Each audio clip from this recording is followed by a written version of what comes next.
Vamos passar já diretamente ao professor Heitor Vitor Mendonça Fralino Sica, que aqui também, brevíssimo, o currículo. Me permita, professor. Bacharel em Direito pela Faculdade de Direito da Universidade de São Paulo, também livre docente, mestre em Direito e Processo Civil também da Faculdade de Direito de São Paulo, e professor associado de Direito Processual Civil da Faculdade de Direito da Universidade de São Paulo. E advogado. Não esqueci dessa vez. Professor Heitor, o senhor tem a palavra.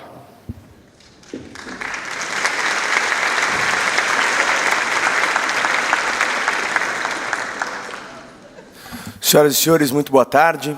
Eu primeiro deixo registrado aqui enorme satisfação e gratidão pela extrema gentileza do convite, e o faço na pessoa do desembargador Manuel Carlos, que eu tive a satisfação de reencontrar aqui hoje, depois de termos sido, lá nos idos de 2003, 2004, 2002 a 2004, colegas no programa de pós-graduação estricto sensu da Faculdade de Direito do Largo de São Francisco, eu no mestrado, doutor Manuel no doutorado, e eu, na pessoa dele, agradeço a gentil e calorosa recepção aqui de todos do Tribunal Regional do Trabalho da 15ª Região.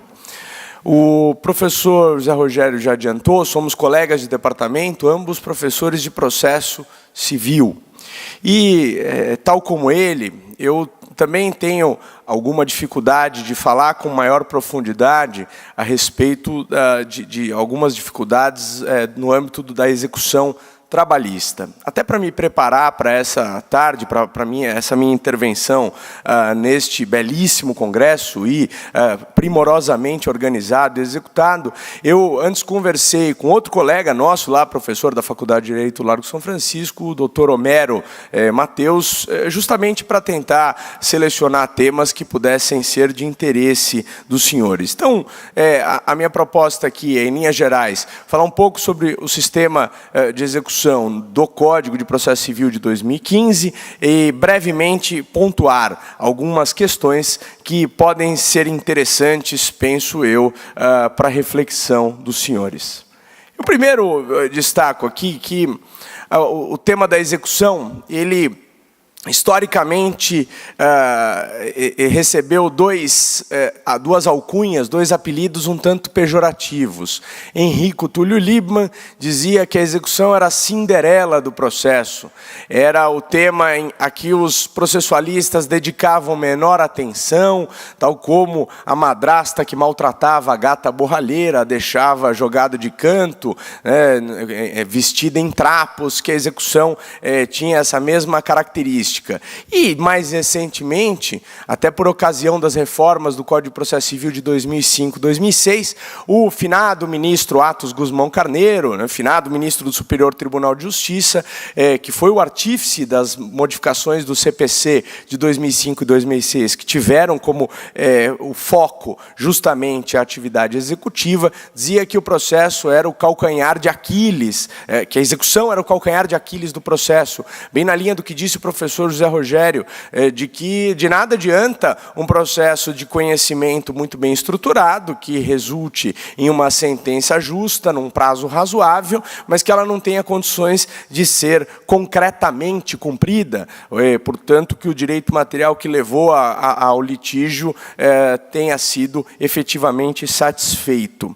E a reforma de 2005, 2006, feita no Código de Processo Civil e que trouxe evidentes impactos também para a Justiça do Trabalho, afinal, o CPC mantém a sua subsidiariedade em relação à CLT, tentou, de certa maneira, apontar alguns gargalos da execução sob o ponto de vista do processo civil e, obviamente, principalmente a Lei 11.382 de 2006, gargalos próprios, aí sim, dos mecanismos de expropriação de bens na execução por quantia, esses com aplicação direta para a Justiça do Trabalho.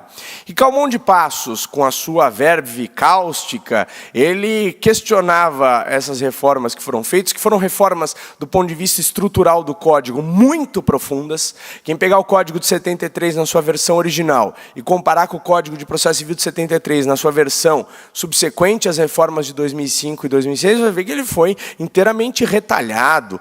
O artigo 475A, B, C, D, até o R. Eu fico imaginando o que teria feito o legislador se ele incluísse mais do que 23 novos artigos, se depois do 24º haveria como colocar outras letras. E Calmon de Passos criticava essa reforma dizendo assim, isso aqui não muda nada a efetividade da execução. Fizemos todo esse transtorno no Código para o quê? Suprimir a citação inicial para a não mais processo de execução, mas sim a fase de cumprimento de sentença, uma modificação que poderia ter sido feita de forma muito mais simples, bastando dizer, a citação é na pessoa do advogado se houver. E mantinha-se a estrutura do Código. E ele dizia que essa reforma foi a reforma da montanha que pariu o rato, porque mudou-se muito para, na prática, haver pouca utilidade concreta em termos de efetividade da execução. E, de certa forma, quando o CPC começa a ser debatido, a comissão de juristas nomeada pelo Senado da República começou a trabalhar em 2009, fazia pouco tempo que a reforma da execução tinha sido aprovada. E, portanto, não havia muita clareza naquele momento se a reforma tinha surtido bons ou maus efeitos. A comissão pouco tratou da execução. Eu diria, numa apreciação geral do Código de Processo Civil de 2015, que, em termos de execução, o que o legislador em 2015 fez foi basicamente corrigir alguns erros, algumas incongruências das reformas de 2005 e 2006. Foram reformas feitas, talvez em alguns pontos, sem o devido cuidado, houve problemas e esses problemas, em alguma medida, foram corrigidos no Código de 2015. Isto é, se eu falo aqui para colegas, juízes, advogados, estudantes, que talvez tenham se formado há algum tempo e estudaram pelo Código de 73 e, portanto, têm alguma preocupação a respeito de como esse tema passou a ser tratado no Código de 2015, eu tranquilizo os senhores e senhoras, realmente não há tantas alterações. Mas talvez haja pequenas alterações que potencialmente podem trazer resultados interessantes. Talvez aí nós temos pontualmente alguns aspectos que poderiam fazer a metáfora ali de Calmon de Passos ser vista em sentido contrário. Talvez nós tenhamos aí ratos que pariram montanhas. E eu pretendi aqui nessa breve exposição, para me manter dentro do tempo, já estamos atrasados. Os senhores já estão numa sexta-feira, final de tarde, naturalmente já estariam cansados e depois de 2 dias intensos de debates aqui no Congresso, ainda mais. Então eu pretendi selecionar algumas questões e jogar luzes a respeito delas, algumas que merecem um pouco mais de reflexão, outras que podem ser tratadas de maneira mais breve. Sabendo que o que de mais importante há na execução é, de fato, a execução por quantia, eu quero anotar aqui, basicamente, 8 novidades, 4 neste slide, 4 no próximo, relativos a esse tema. A primeira disposição aqui que eu trago para a reflexão dos senhores é o artigo 139, inciso 4º do CPC de 2015. É um dispositivo que não sei se os operadores no âmbito da Justiça do Trabalho já se deram conta dele, mas no processo civil já é uma discussão que tem se travado. Vamos primeiro, para situar esse tema, lembrar que nós temos basicamente 2 técnicas executivas. Uma é a técnica de subrogação. O Estado, com a sua força, se substitui à vontade do devedor e faz com que o credor seja satisfeito. Então, quando o juiz abre o Bacen-Jude, digita o CPF ou CNPJ do devedor e aperta Enter, é o Estado se subrogando à vontade do devedor, já que ele não tirou dinheiro da sua conta para pagar o credor, o Estado faz isso no seu lugar.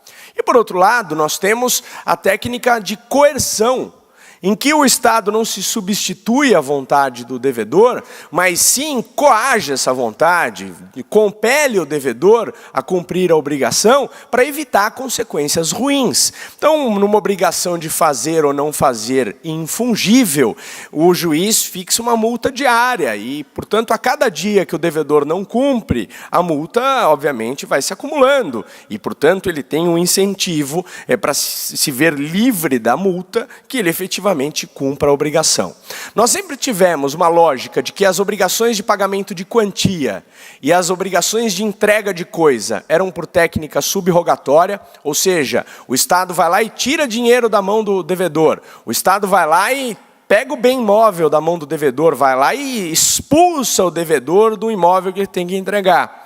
Ao passo que nas obrigações de fazer ou não fazer, primeiro na Lei da Ação Civil Pública de 85, depois no Código do Consumidor de 90, e depois por reforma do CPC em 94, o artigo 461, que isso valeria para as obrigações de fazer ou não fazer, sobretudo aquelas de natureza infungível.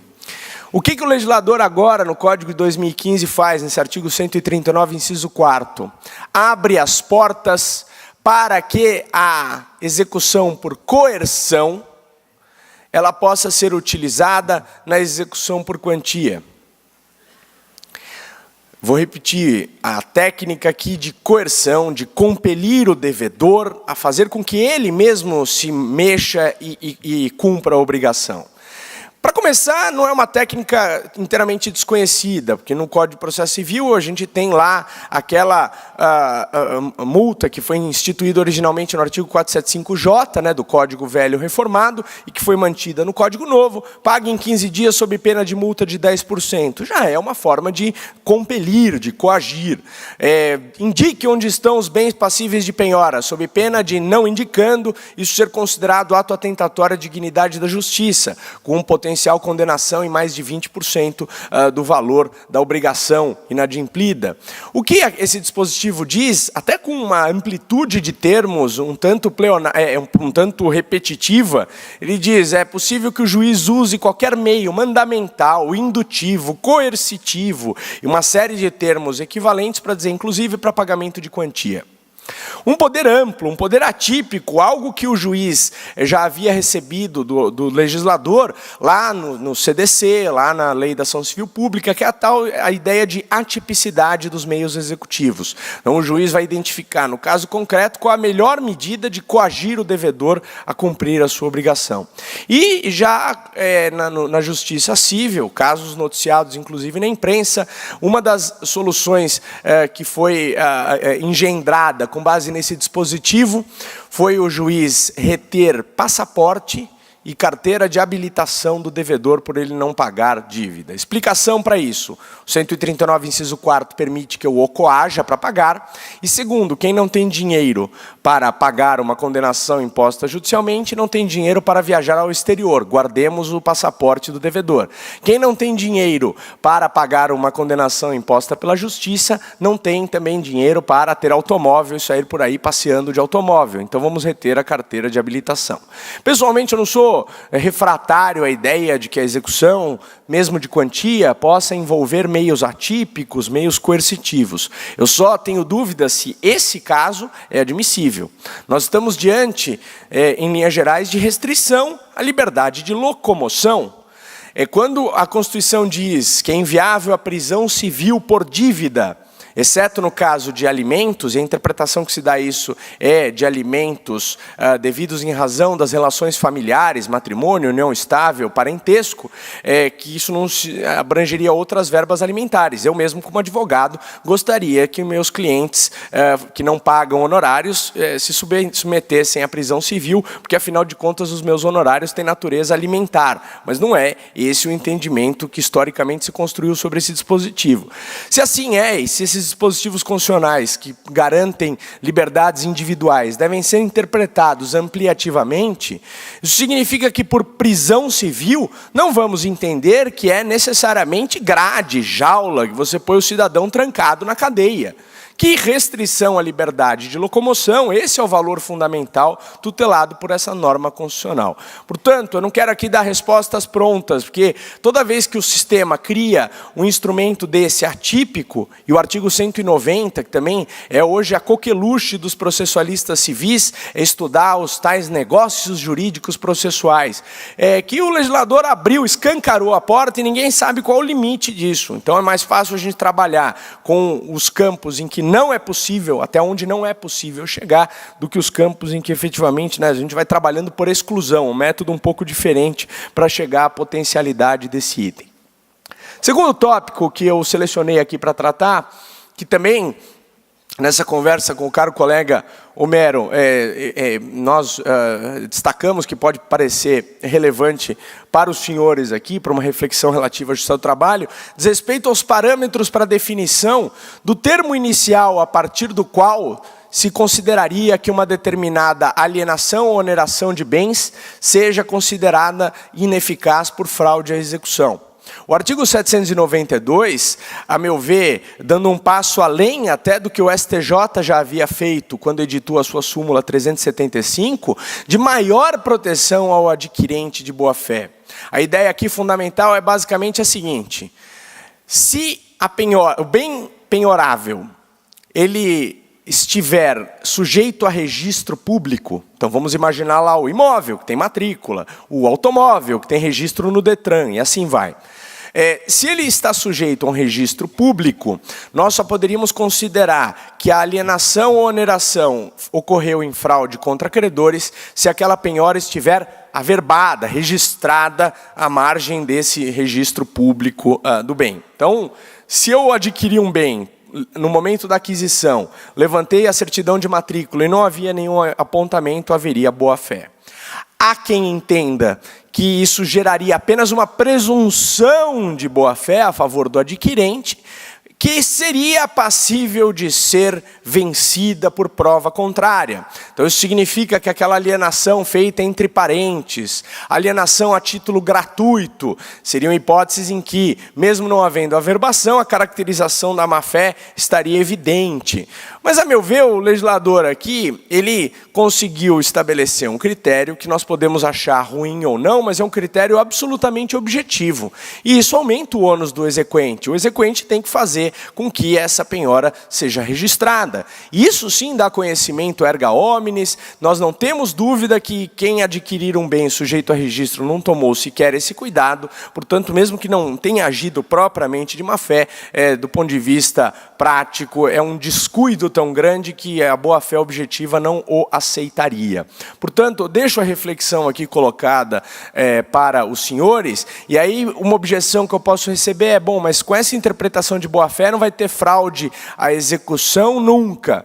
Eu diria: o que se pode fazer numa situação como essa é se socorrer da fraude contra credores, que é um processo autônomo destinado a desfazer aquela alienação. E aí sim lá se provará a má-fé das partes contratantes. Mas eu acho que a reflexão é suficiente sob esse ponto de vista. O resumo é: o processo civil adotou uma linha de proteção ao adquirente de boa-fé, e essa proteção é feita com base no registro da penhora à margem da matrícula em se tratando de imóvel e de outros registros públicos se tratando de outros bens. Terceira questão que eu selecionei aqui para tratar com os senhores é a penhorabilidade de salário acima de 50 salários mínimos. Já era uma tentativa que o legislador tinha tentado emplacar na reforma de 2006 e que somente agora efetivamente vingou. Naquela oportunidade não se chegou a esse consenso. Pensando num jogador de futebol que ganha R$300 mil por mês, dizer que o salário é impenhorável, que a verba é alimentar, com absoluta certeza ele pode viver muito bem com 50 vezes o valor do salário mínimo e o que excede esse valor poder ser penhorável. Dentro dessa perspectiva de apontar o que há de novo, alguns tópicos serem tratados com mais brevidade, eu destaco aqui o que figura do artigo 834, no sentido de aprimorar a penhora online, tornando-a mais efetiva para ambas as partes, separando o que é bloqueio e o que é transferência. A partir do momento que o bloqueio é feito, depois como ele é convertido em penhora, como é que o executado é intimado dessa penhora, se houve bloqueio em excesso, como é feito o desbloqueio, em que prazo é feito o desbloqueio, como o executado alega impenhorabilidade de valores, imaginando, por exemplo, que haja penhora de conta-salário. Tudo isso passou a ser regulado por esse dispositivo que eu acabei de mencionar. Mais 4 questões com relação à execução por quantia. Uma, que eu sei que tem gerado preocupações no âmbito da execução na Justiça do Trabalho. Porque, à luz do CPC de 73, não se definia de antemão o que se consideraria como um lanço vil, abaixo do qual a alienação feita forçadamente na execução não seria admissível. E, portanto, havia critérios jurisprudenciais. Na Justiça Civil, havia ali um parâmetro de 50% a 60%, embora houvesse julgados que, analisando as circunstâncias do caso concreto, diminuíam esse percentual. Então, levando em consideração que o imóvel já foi praceado diversas vezes e que não se obteve sucesso na sua alienação, então esse valor poderia ser fundamentadamente diminuído pelo juiz. O que o artigo 891, parágrafo único, que é o que realmente interessa para essa reflexão que eu quero fazer com os senhores, o que ele trouxe de novo? Que o juiz, no momento em que determina que o bem seja alienado, ele fixa que valor abaixo do qual haverá um lanço vil. E se ele não o fizer, aí, ex lege, existiria a fixação de um piso de 50%. O que significa dizer que o juiz continua investido do poder de analisar o caso concreto e estabelecer um lanço vil à luz das circunstâncias específicas daquela execução. Porque é possível que o imóvel já tenha sido praceado muitas vezes, um imóvel de elevadíssimo valor e que naturalmente haverá maior dificuldade de que ele seja alienado. E todos nós sabemos que a aquisição de um bem em asta pública, sobretudo num leilão extrajudicial, para o qual o Código até 2015 deu um pouquinho mais de valor, ele precisa ser feito em condições diferentes daquela que se o imóvel tivesse colocado no mercado. Porque não é possível obter um financiamento bancário para comprar um imóvel que foi leiloado por força de decisão judicial. Não se reproduzem as mesmas condições de uma venda em caráter privado. O segundo ponto aqui que me parece também merecer a nossa atenção é uma inclusão no artigo 805, parágrafo único, que, a meu ver, dificulta que o executado lance a carta da execução ser muito onerosa. Porque era comum, não penhore minhas contas bancárias. Por quê? Porque é o princípio da menor onerosidade. O artigo 805, parágrafo único, ele constrói uma solução, a meu ver, simples, mas extremamente interessante. Você, executado, para alegar esse princípio da menor onerosidade a seu favor, tem que apresentar uma alternativa àquela que você pretende afastar, que seja igualmente eficaz para o exequente, mas menos onerosa a você. A menor onerosidade não é uma carta branca para a ineficiência da execução. A menor onerosidade simplesmente diz que, havendo 2 meios igualmente satisfatórios para o exequente, que nós vamos preferir aquele meio que é menos gravoso para o executado. É só isso. E, a meu ver, a súmula 417 do TST, quando ela fala da penhora online de dinheiro, eu nem sei se ela continua, se ela passou por algum processo de revisão ou de cancelamento, mas apontando que na execução provisória se poderia afastar a penhora online em favor da penhora de outros bens, e, portanto, de uma certa forma, protegendo o executado. E eu acho que aí tem uma explicação bem concreta para justificar a menor onerosidade. Quando, numa execução provisória, se tem dinheiro depositado, via de regra, só se levanta esse dinheiro em favor do exequente mediante prestação de caução. Se o exequente não tem condições de prestar caução, o dinheiro vai ficar parado numa conta judicial. De tal maneira que, se um imóvel for penhorado, nós conseguimos atingir um grau bem parecido em termos de efetividade para o exequente, mas de uma maneira menos gravosa para o executado. Aqui sim seria uma boa aplicação desse princípio. Mas veja, o executado não basta dizer, não penhore minhas contas. Tá, mas que outro meio menos gravoso existe? Não tenho mais nada para ser penhorado. Esse princípio não se aplicaria. A quarta questão diz respeito à ordem de penhorabilidade dos bens. Houve inversões consideravelmente grandes quando analisamos lá o rol das preferências de bens a serem penhorados em relação ao código anterior. E dois aspectos me chamam a atenção aqui com relação a esse dispositivo. A primeira observação, é um dispositivo que tem dupla finalidade. Ele, por um lado, quer proteger o exequente, porque o objetivo de estabelecer uma ordem é colocar em primeiro lugar bens que tenham maior liquidez. E, obviamente, em primeiro lugar, vem o dinheiro, porque se eu tenho uma execução por quantia, o que o exequente quer é dinheiro, e, portanto, a primeira tentativa tem que ser em dinheiro, ou dinheiro em espécie guardado embaixo do colchão, ou dinheiro depositado em banco, o que é, obviamente, mais usual. O que me leva à constatação de que, até mesmo por interesse da justiça, haveria uma preferência por dinheiro, porque é uma execução que consome menos tempo da máquina judiciária. Mas também há aí uma proteção para o próprio executado. Porque o executado, quando a ordem de preferência foi desrespeitada, ele pode invocar a seu favor a ordem de preferência. Então, eu consigo visualizar o seguinte exemplo. Quando se tenta seguidamente fazer penhora online e via Bacenjude não se encontram recursos, há decisões no sentido de oficiar os bancos e determinar que qualquer recurso futuro que seja depositado naquela conta bancária fique bloqueado.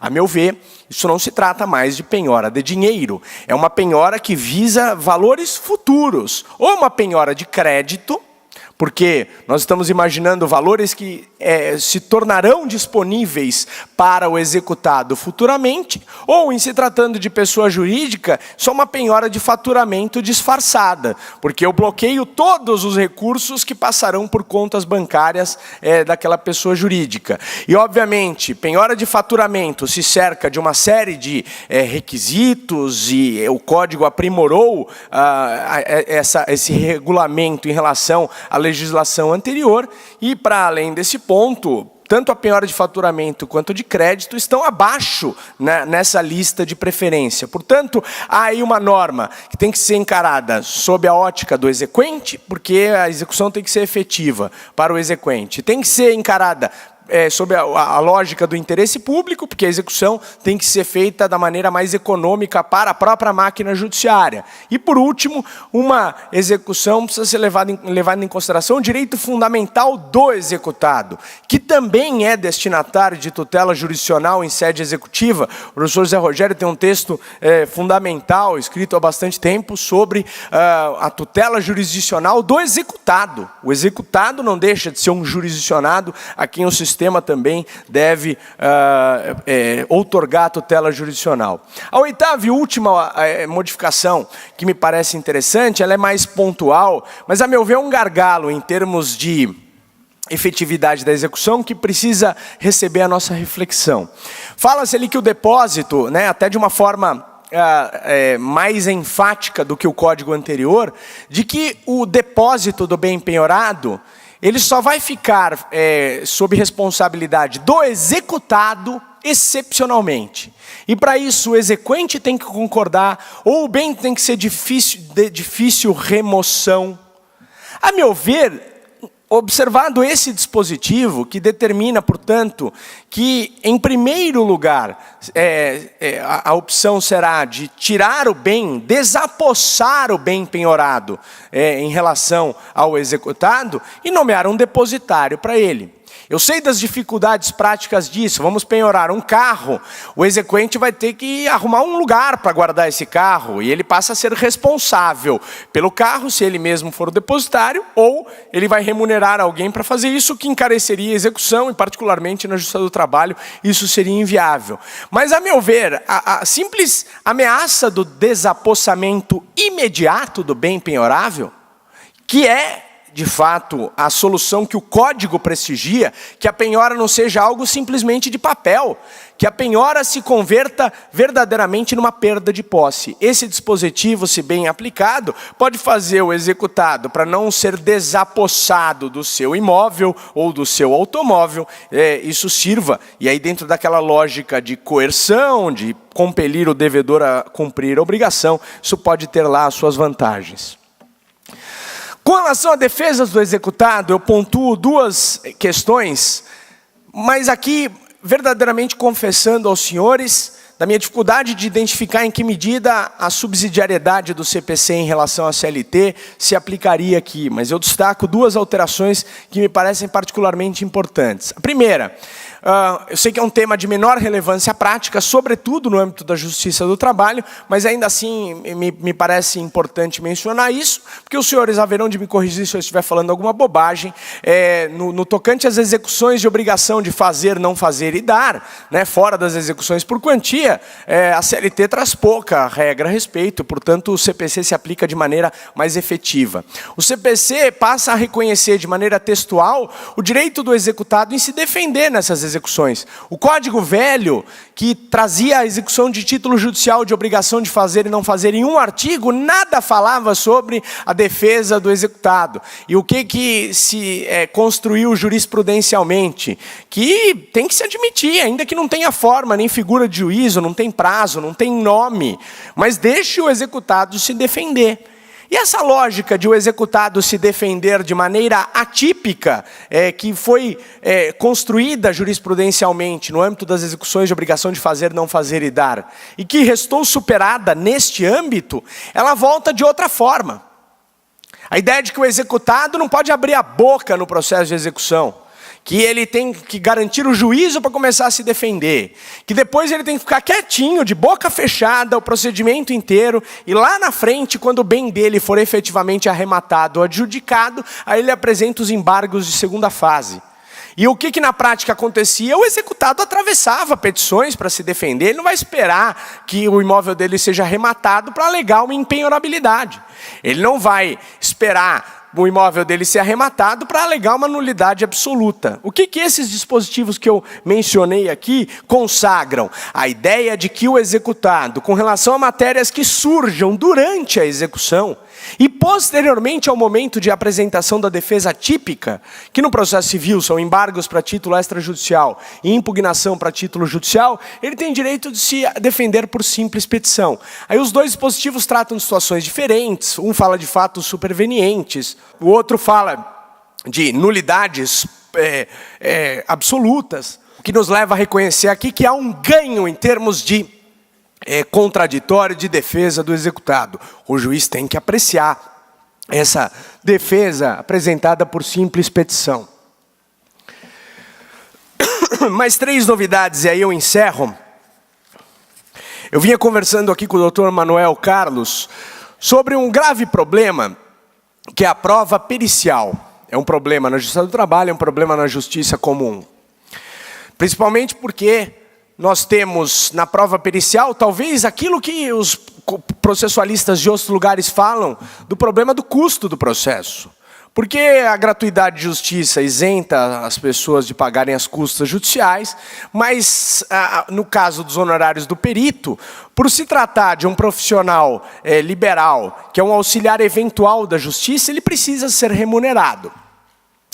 E se nós respeitássemos a Constituição Federal, segundo a qual o Estado prestará assistência jurídica integral e gratuita, o Estado deveria pagar pelas perícias. No âmbito da Justiça do Estado de São Paulo, até na Defensoria Pública tem lá uma verba e ela tem valores que são pagos para perícias feitas a favor dos seus assistidos. O teto é de R$ 900. A depender da complexidade, esse valor não vai pagar nem a gasolina que o perito vai gastar, nem o papel que ele vai usar para imprimir os laudos. Aí começam as soluções heterodoxas. O juiz nomeia o perito e fala assim, ó, faça 3 pelo preço de 2. Aí o Estado, ao invés do Estado pagar, quem está pagando são aqueles 2 outros litigantes que não são beneficiários da justiça gratuita. Ele vai, obviamente, repassar esse custo nas perícias que efetivamente são remuneradas, aumentando o custo da prova pericial. Segunda solução heterodoxa, olha, quem perder paga.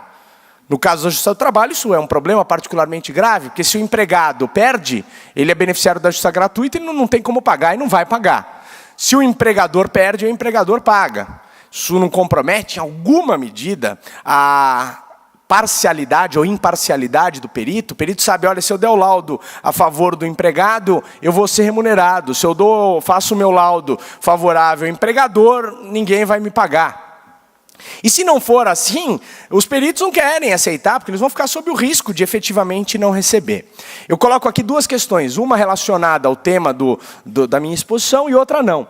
Pelo menos os peritos que deixarem de receber, eles têm a seu favor hoje um título executivo judicial. Para os colegas que não sabem, no Código de 73, a decisão judicial que fixava os honorários do perito era considerada como um título executivo extrajudicial. Sim, é exatamente isso que eu falei, uma decisão judicial que fixava os honorários do perito era executado como título extrajudicial, que não tinha o menor cabimento. Aqui o artigo 515, inciso 5º, passou a reconhecer que essa decisão é título judicial. E aqui volto à seguinte questão, se é a fazenda pública que tem que pagar, eu quero formar o título executivo judicial a favor do perito, para que o perito eventualmente entre com uma execução de título judicial contra a fazenda pública. Vai dar uma requisição de pequeno valor, em alguns casos, em outros vira precatório, mas pelo menos ele recebe. Eu chamo a fazenda pública e falo, fazenda pública, União Federal, eu vou fixar honorários aqui, num caso que tem gratuidade de justiça. A União tem que adiantar esse valor. Eu vou fixar o valor, você participe aqui do contraditório acerca da fixação desse valor, e aí ou a União deposita, ou o perito vai lá e entra com uma ação de execução de título judicial contra a União. E aí a União nem vai ter como embargar essa execução, né, impugnar essa execução, porque simplesmente é questão de cálculo. Fixou R$10.000, corrige, atualize e apresenta a conta, a União vai ter que incluir isso, ou como precatório, requisição de pequeno valor. Eu acho que aí está a solução para um gargalo de toda a justiça. Eu orientei uma iniciação científica sobre isso, mostrando as diversas soluções que já foram dadas a esse problema, algumas delas mencionadas aqui, soluções pouco ortodoxas, no sentido de fazer com que alguém pague a conta da perícia no lugar do Estado, e obviamente, contrariando o mandamento constitucional. Segundo, protesto de sentença transitada em julgado. Já era possível enxergar isso à luz de legislação especial, já vigente ao tempo do Código de 73, e aqui há realmente um bom caminho, porque uma pessoa física ou jurídica que tenha uma sentença, embora tenha que ser transitada em julgado, né, mas protestada, ela fica com o seu nome apontado nos rolos de maus pagadores, ela tem dificuldade de tomar crédito em banco, e isso efetivamente constitui uma coerção para que o devedor efetivamente cumpra a obrigação.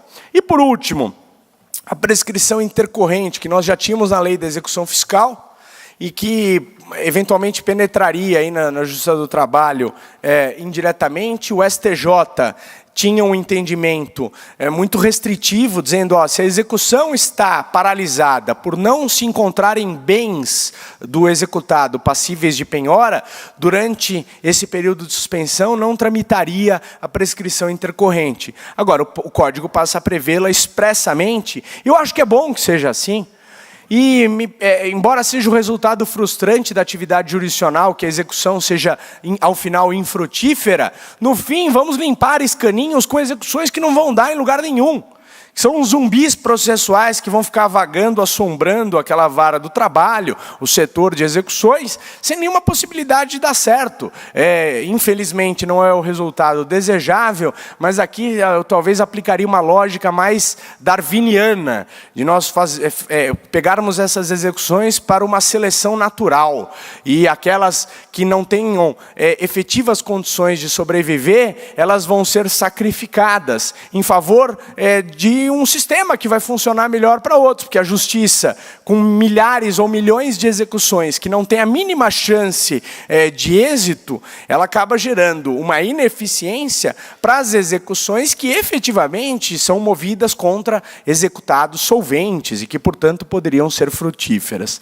Em linhas gerais, senhores, eu selecionei aqui alguns temas, tentando muito modestamente dar uma contribuição, uma reflexão aqui para os senhores. De novo, me desculpando, porque de fato as minhas possibilidades de fazer uma análise mais ampla à luz do processo do trabalho é limitada. Eu até... O professor Zé Rogério Cruz Tucci falava do nosso colega Estevão Malê. Nós dois estamos elaborando um curso de pós-graduação, uma matéria do nosso programa de pós-graduação stricto sensu, de mestrado e doutorado, de diálogos entre processo civil e processo penal. Então, a cada semana pegaríamos um tema comum, obviamente, a ambos os ramos da justiça e analisaríamos do ponto de vista comparatístico. E é um estudo que particularmente, egoisticamente, eu quero fazer, mesmo que nenhum aluno se matricule, eu iria lá semanalmente para trocar ideias a respeito do processo de trabalho. Então, agradeço de novo a atenção dos senhores, cumprimento a organização aqui do evento e fico à disposição. Obrigado.